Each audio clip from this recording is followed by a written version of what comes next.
고요한 걸음. 한상욱. 나는 충청북도 음성에서 태어났다. 형제로는 누이 동생이 한 명 있고 지금도 두 달에 한 번 정도는 서로 안부를 나눈다. 어린 시절의 기억을 더듬어 보면 힘들고 가난했던 생활 속에서도 어머니와 시장에 함께 가던 날만큼은 마음이 따뜻했다. 사람들로 북적이는 시장에서 어머니 손을 잡고 걷던 순간이 내 삶에서 가장 포근한 장면으로 남아있다. 하지만 그 평온은 오래가지 않았다. 어머니가 일찍 세상을 떠났고 그 뒤로 생활은 더 어려워졌다. 전쟁 직후 충남 공주에서 다니던 초등학교도 그만두어야 했고 어린 나이에 서울 신길동으로 올라와 두부 공장 등 여러 일용직을 전전하며 지냈고 배울 기회 없이 어른이 되었다. 세월이 흘러도 나는 크게 달라지지 않았다. 말이 적고 마음을 쉽게 드러내지 않는 성격은 그대로였다. 젊은 시절 공장에서 일할 때 동료들과의 갈등으로 직장을 오래 유지하지 못한 일은 오래 마음에 남았다. 내가 잘못하지 않았는데도 무한한 기억들이 쌓이며 사람 사이의 관계가 조심스러워졌고 누군가와 깊이 어울리는 일도 점점 어려워졌다. 결혼을 하지 않은 것도 그런 성격과 형편 때문이었다. 외로움이 없었던 것은 아니지만 그 감정을 누군가에게 털어놓기보다는 혼자 견디는 쪽을 선택해 왔다. 35살 무렵에는 도시를 벗어나 계룡산, 지리산, 설악산 등지에서 지낸 시간이 있다. 흔히 자연인처럼 살았다고 할 만큼 산에서 보낸 시간이 길었다. 사람과 부딪히지 않아도 되는 환경, 자연의 소리만 들리는 고요한 공간 속에서 나는 비로소 숨을 고를 수 있었다. 절마당을 천천히 걸으며 부처님께 기도드리던 기억은 지금도 마음을 차분하게 만드는 장면으로 남아있다. 인생에서 가장 평온했던 시기를 꼽으라면 그때를 말할 것이다. 전역 후 사촌 형 집에서 지냈던 시절도 잊히지 않는다. 사촌 형은 내가 가장 좋아하고 존경하는 사람이다.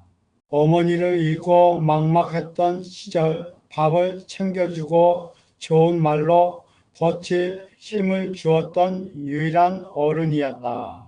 지금도 그 고마움은 마음속 깊이 남아있다.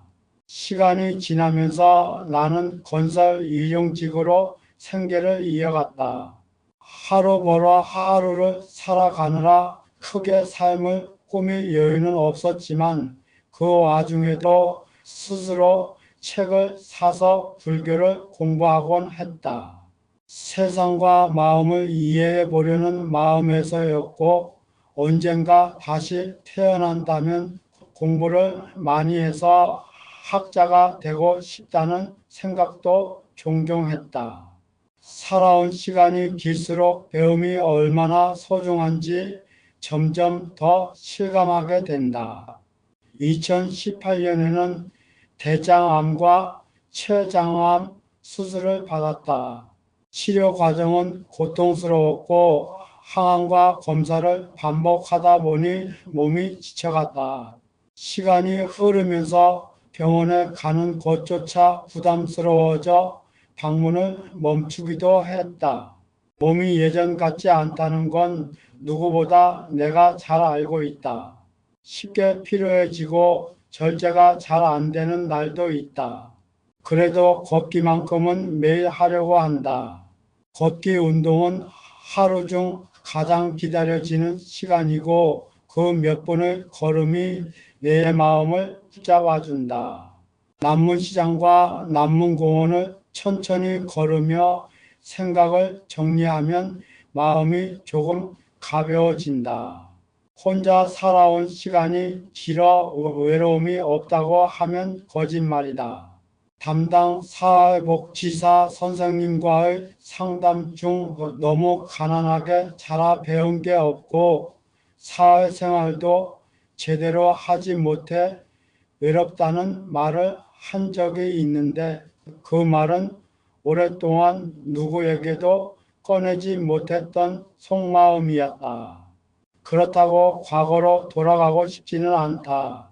그 시절로 돌아가면 더 고단할 것이고 여기까지 버텨온 나를 부정하고 싶지도 않다. 지금의 나는 여동생과 두 달에 한 번 정도 통화를 한다. 가족이 아예 없는 것은 아니지만 서로의 삶에 깊이 얽혀 지내는 사이는 아니다.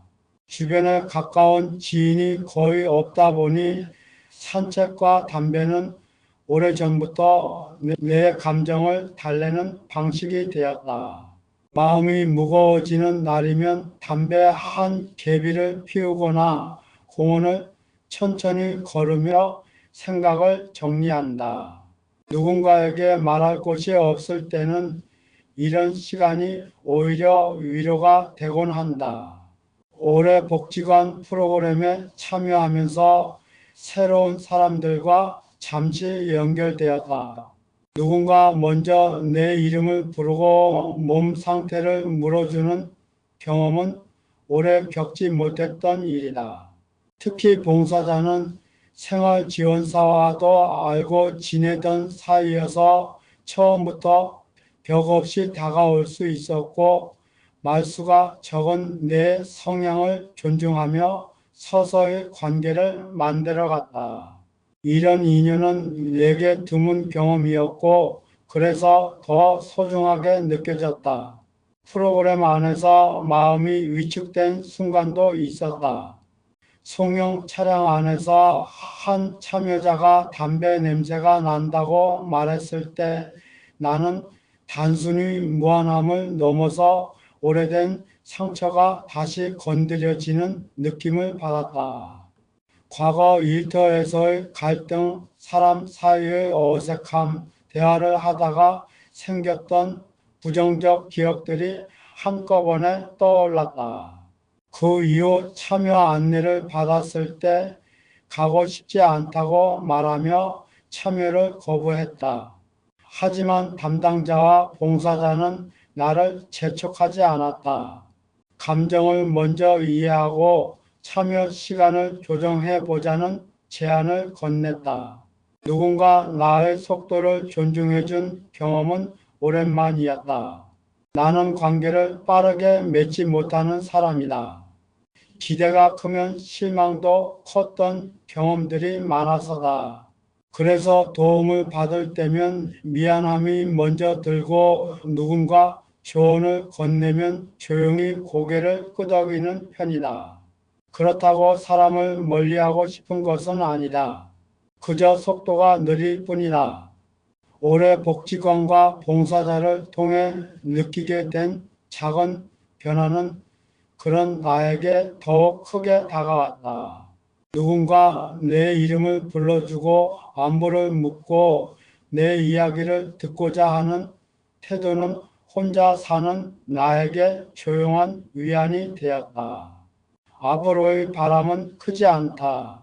건강이 더 나빠지지 않기를 바라며 지금의 생활을 크게 해치지 않는 선에서 복지관과의 연결을 이어가고 싶다.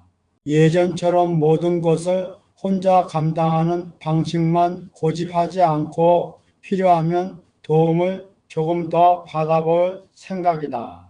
고요한 시간을 오래 살아왔지만 올해는 그 고요함 사이로 작은 온기가 스며드는 순간들이 있었다. 그 온기가 앞으로의 삶도 지금처럼 크게 흔들리지 않도록 지켜주길 바란다. 봉사자 소감. 김정희. 처음 어르신을 만났을 때 말수가 적고 조심스러운 분이라는 인상이 강했습니다.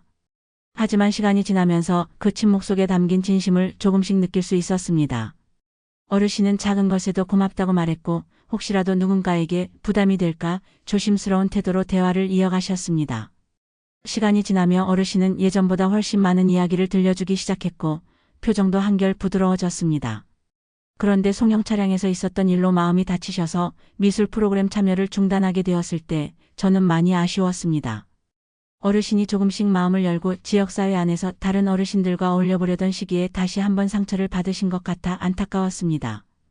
복지관에도 도움이 되지 못한 것 같아 죄송한 마음도 들었습니다. 그럼에도 어르신은 안부 연락에 따뜻하게 응답해 주셨고 다시 참여할 수 있을지 스스로도 고민하는 모습을 보여주셨습니다. 그 모습에서 어르신이 완전히 마음의 문을 닫지 않았다는 걸 느낄 수 있었고 그 사실만으로도 제게는 큰 의미가 있었습니다.